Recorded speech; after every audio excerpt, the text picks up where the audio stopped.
Yesterday I met with one of the best telesales people that I've ever known. He pretty much trained me in selling back in the early 2000s, and I've had him in over the years to support my own team training as well. But in this meeting, the roles were reversed. Because in his words, sales have changed, and while the old skills of dialing and selling are still 100% valid, there are ways to make this even more effective today. In this conversation, the first thing that we did, and I'll not lie, is we went back to basics. We defined their ideal client, set prospecting lists, and generated a sales script and assets that would support the sale.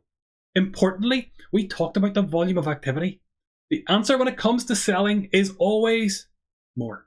Because confidently, I can say that if you're already doing enough, you wouldn't ask that question. And even those that are will understand that the answer to generating more sales comes down to building a consistent pipeline, which comes down to activity. The answer to all that is do more. We also talked about the intent of the call. Not every call today, not every dial that you make can or will result in a sale, nor should it.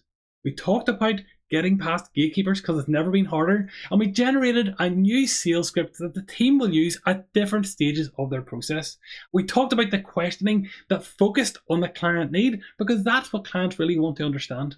I will argue that the best salespeople don't fear their CRM, but use it as a tool to support their process.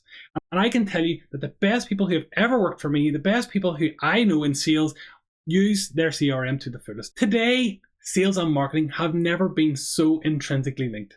And your business has to have a multi-channel approach to creating content and outbound activity, whatever that is. So whether or not you're a business owner, a founder, or somebody who is in sales, this is your role. And what's changed today is that people don't want to feel like they're being sold to. I'd argue that they never did, but there's an active avoidance of anything that's pushy. Great salespeople have great conversations and they understand the need of the client and they demonstrate how their company, their service, or the products that they provide can best fit this need. And they do this on a timeline that suits their clients. And while that might sound a tiny bit passive, I promise it's anything but.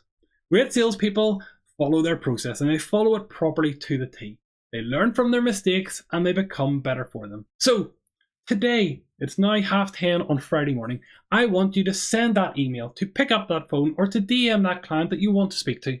Follow my plan above that I've mentioned and move them one step closer to becoming a client. On Monday, Tuesday because it's a bank holiday, I want you to do the same twice. And when you do that, I want you to let me know how you get on.